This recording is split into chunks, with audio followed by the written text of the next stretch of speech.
sina Robin Padilla pumunta sa Supreme Court, no? Ito po, sana, no, makalabas na si Tatay Digong at matulungan dito sa Supreme Court. Ito yung kanilang mensahe. Ipapakita yung video na yan, no? Don't forget guys, i-like, i-share itong video na ito para makatulong na aabot sa ating mamamayang Pilipino. At mag-subscribe na rin ha sa mga bago pa lang dito para updated kayo lagi, okay? Libre lang mag-subscribe, kaya subscribe na kayo. So ito yung balita, panoorin niyo. Narito ang Balitang Pinoy TV.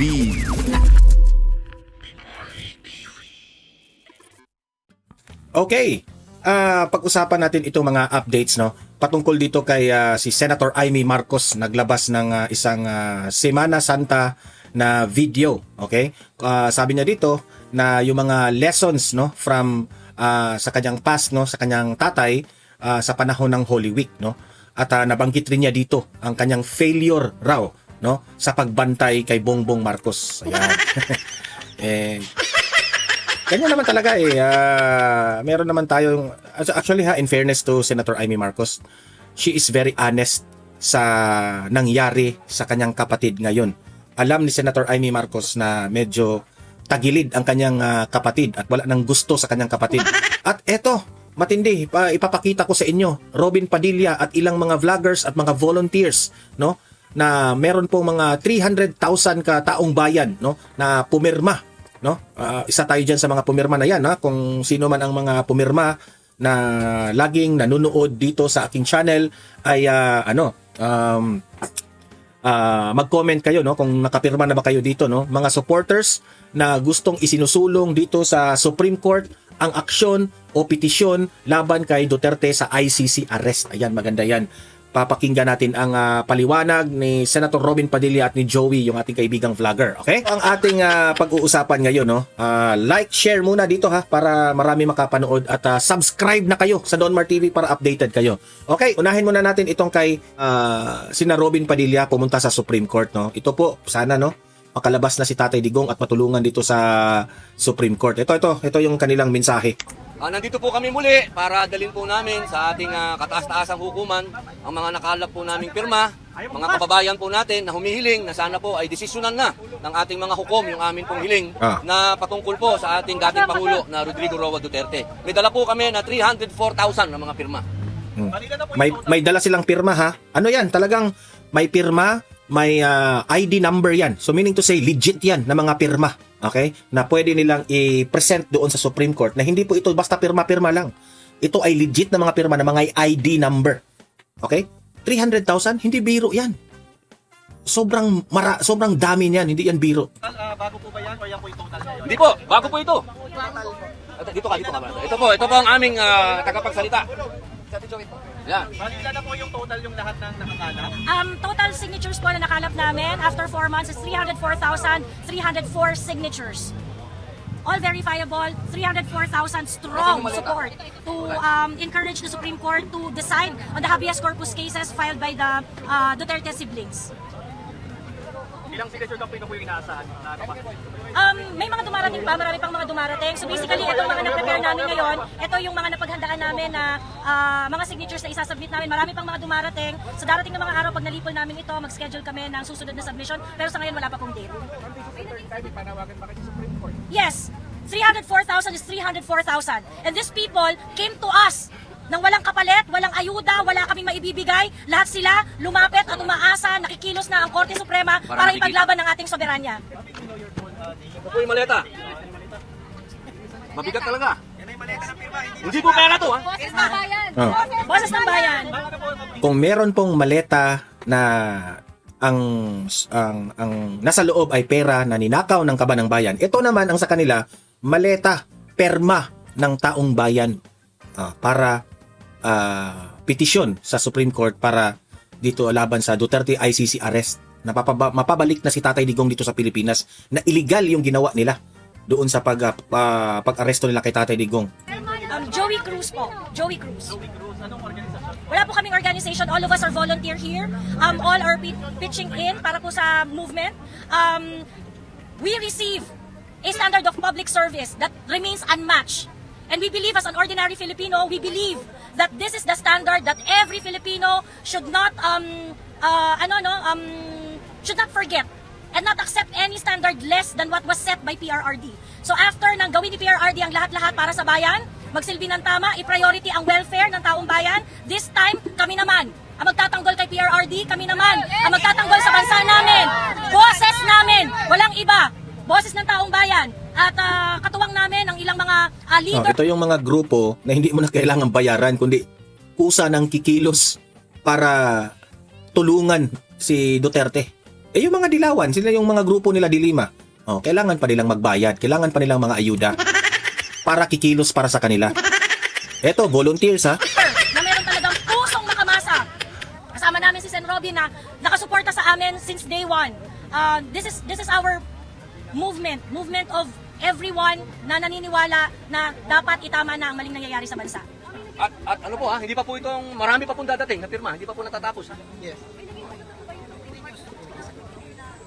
The first two submission, they acknowledged the submissions. The first two, we were informed that they are checking on it. Wala pa kaming na-receive na kahit anong order or communication in writing except for the acknowledgement. Senator, natingin niyo ba yung Supreme Court pakikinggan din kayo soon?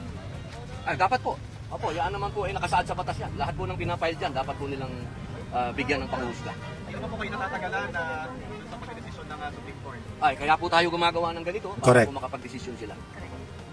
Maraming salamat po.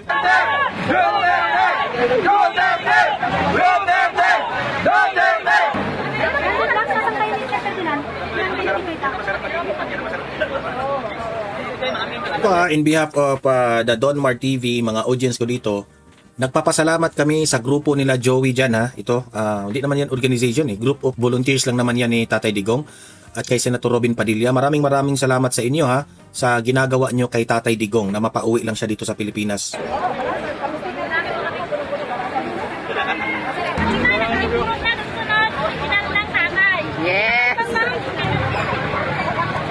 Nakapana po itong matagal na. Manifestation na to. Dinagdagan na po natin. Pero po po pinaka po na sinakalap na nagsabit lang po tayo. Matagal na po ito nakapine. Ito po yung gusto nating madesisyon. Nilisip lang po ng kataas-taas ang mga additional po natin. Nagpapagalan natin po kami sa Supreme Court at sila naman po ay nagdalulog po tayo. Alhamdulillah. Bring him home! Bring him home! Bring him home! Bring him home! Ayan, so ano yan ha? We are hoping na talagang epektibo po magiging success itong mga ginagawa ng mga volunteers natin para kay Tatay Digong. Okay, let's pray lang tayo. Hope lang tayo na someday Day of Reckoning yan at ilan ang inaabangan natin, okay? Ngayon naman pakinggan natin yung interview kay Michael Powa kaugnayan naman ito sa impeachment complaint laban kay BP Sara at ano ang kinaugnayan ni Attorney Michael Powa dito ha. Okay, sa on point naman tayo, on point. Okay, pasok. Last subpoena ad testificandum. And kung meron talagang subpoena, Attorney Michael Powa ad testificandum. Ibig sabihin kayo po kailangan pumunta sa House Justice Committee sa April 14. Will you go? well, right now, I have not received a copy of the subpoena ad testificandum just yet, but I'm decided to actually go. No? Why? Because as a lawyer, we have to respect processes, institutions. Ayan ha, matindi yan. Pupunta si Atty. Powa sa House of Representatives. And kung meron talagang subpoena para sa akin to testify on matters pertaining to when I was Undersecretary and Chief of Staff of the Department of Education, I don't see a reason why I should evade these things. No? So I'm ready to go. Were you surprised that they issued a subpoena ad testificandum? To be honest, yes. Because as you know, I think a year and a half ago, I already testified before the Committee on Good Government and Public Accountability that was then chaired by Congressman Joel Chua. So at that time, I felt like I was already asked questions exhaustively. I have to also state on record, I attended those hearings, just by invites, I attended all those hearings, answered all their questions as best as I could, of course, based on my personal knowledge. So I thought that was quite exhaustive. But then again, even if I'm surprised, I don't think it matters. I'm still willing to go. Kung may kailangan pa silang i-clarify, I'm willing to clarify matters. Did you have to seek permission from the defense team for you to actually comply with the subpoena? It's something we discuss. I won't deny that. But ako, I was very upfront with the team. I told them that I wanted to go. Because if there are things that need to be clarified during my time in DepEd, I have nothing to hide. So I might as well just go and questions as truthfully as I could. I was trying to look back at that hearing because when they were asking to subpoena you, ang sinabi po ni Gusto ko dito kay Attorney Powa kasi very humble, no? Hindi mayabang na pagka-attorney. Congressman Tino, in so many words, was that you have relevant and material information on how confidential funds were used. Okay, you second chief of staff of DepEd 2022 to 2024, and then thereafter was the spokesperson of the VP, hindi ho ba? Ano ho ba yung inyong sinabi? Balikan lang natin yung sa good government. What were you saying back then? Because even during the House Justice Committee, I heard there were envelopes. Was that attributed to you? Actually, that's why I'm quite confused. Even when I read, I think that was either the third or the fourth impeachment complaint. No, that there was a line that said that allegedly I admitted to receiving envelopes, which is totally false. No, the transcripts of the Committee on Good Government and Public Accountability would show that I never said anything about accepting envelopes. In fact, what I said then, and I don't know if I'm preempting what I will be saying in the hearing, but what I said then was, hindi ako nakatanggap ng envelope. Kung meron man ako natanggap ng kahit anong monetary, it was in a form of reimbursement kasi gumagastos ako nun as spokesperson. And that was not regular, obviously. That was just, sometimes when you have to, parang representation, when you also, and I'm sure we're all familiar with this, you have to sometimes take out the media, Christmas party, ganyan. We have a certain budget kasi sa DepEd and most of the time, we exceed that budget. And so, syempre, hindi ko nakukunin sa DepEd yon. Ako na yung mismo naglalabas. And at that time, pag nababalitaan sa Office of the Secretary na may ganon, the Vice President would just say, bakit ka gumagastos? Ano ka na nga, parang aparati ka ng abonado. So she would give me something, but it's not anything significant, actually. I don't think you said that during the House Justice Committee. You did? I did with an exchange with, if I remember correctly, Congressman Abante at that time. Tinatanong niya, ikaw, nakatanggap ka ba? Sabi ko, wala po ako natatanggap na envelope. Kung meron man po yung mga reimbursements na once or twice lang nangyari, sa totoo lang. So, and those things were, you wouldn't take any of it kasi the amount is not that significant. In fact, siguro mas marami pa akong naabono sa totoo lang kaysa sa na-reimburse. No? Kasi there are really things we have to do as spokesperson, diba? But that's minor, and that's something I'd like to clarify also. Baka naman nagkaroon lang ng misappreciation dun sa allegations. Because also there was a time that there was a former employee supposed to be of the DepEd that also talked about envelopes. Yes, So yes. even I was trying to look back at the time that you were there and another DepEd official was there. Do you think that nagkaroon kaya ng confusion or maybe because you did say nakatanggap ka ng envelope? Hindi, kasi ang sinabi ko nga nun, hindi man lang naka-envelope yung mga reimbursement, naka-envelope yun diba? So, maybe there was some confusion sa totoo lang, and it's a good thing that I could clarify that now. Kasi nakita ko yun sa allegation when I was reviewing, of course, as part of the defense team, when I was reviewing the impeachment complaint. Nagulat nga ako, sabi ko, ano tong I admitted to, receiving envelope? Because that really never happened. I mean, there was nothing to admit to. So, well, it's a good avenue siguro na rin for me to clarify that. And then, secondly, it was I think, use of confidential funds, which categorically, when I was at the Committee of Good Government, I already said I had no participation whatsoever in the use, disbursement, liquidation of confidential funds. My limited participation only came in when there was already a COA AOM, and I had to reply as part of my duties, of course, as head of office. What is AOM? It's an audit observation. Kasi ito na yung mga binabanata nila Kasi ayaw ni BP Sara pumunta doon sa House of Representatives. So dito sila mangangalakal ng fishing expedition siguro. Papuntahin doon sa Attorney Powa, tatanungin, ito ginawa ni BP Sara? Ito, paano yan masasagot ni Attorney Powa? Hindi man yan si BP Sara. Kayo po ang sumagot. Especially on the SALN ni BP Sara. Ako ang sumagot noon. Part of my duties yan How does that work? If you did not form part of disbursing confidential funds, pero kayo po ang sasagot ng AOM. What do you base it from? Kasi if you look at the AOM, and thank you for asking me that, if you look at the AOM, what they were asking for were purely documentation. Ang finding kasi is there was lack of documentation, hindi submit ng documents evidencing payment. Ito yung lumalabas na mga acknowledgement receipts ngayon di ba? So, and I think there was also one finding, if I remember correctly, na yung voucher daw undated, no? So, what I simply did was call the accounting office, ask them, bakit undated itong voucher? So, may explanation sila, sinabi nila, nagbigay sila ng advance copy kasi sa kuha ng time na yon. So, perhaps a clerical error. So, binigay nila sa akin yung official voucher na may date. So, I just attached it to my response and just said basically, there was a clerical error and here's the proper voucher with a date. So How do you authenticate that? A proper voucher with a date versus an undated? No, because it was actually the same. It's the same. The only missing part, if I remember correctly, was just the date. So I just had to ask accounting. And then with itong mga acknowledgement receipts, of course, I had to go to the Special Disbursement Officer, who's the one in charge of these documentation. So I merely asked, meron ba tayong DEP, document evidencing payment, kasi yan yung hiningi sa AOM. So ang sabi sa akin, matatagalan sir kasi we're still gonna get it from the field and all that. So I said, so that's why I asked COA actually for I think a 60-day extension to submit all these documents. So that's how I that's responded to it. And it's not uncommon kasi in DepEd all AOMs when I was chief of staff had to go through me yung mga responses.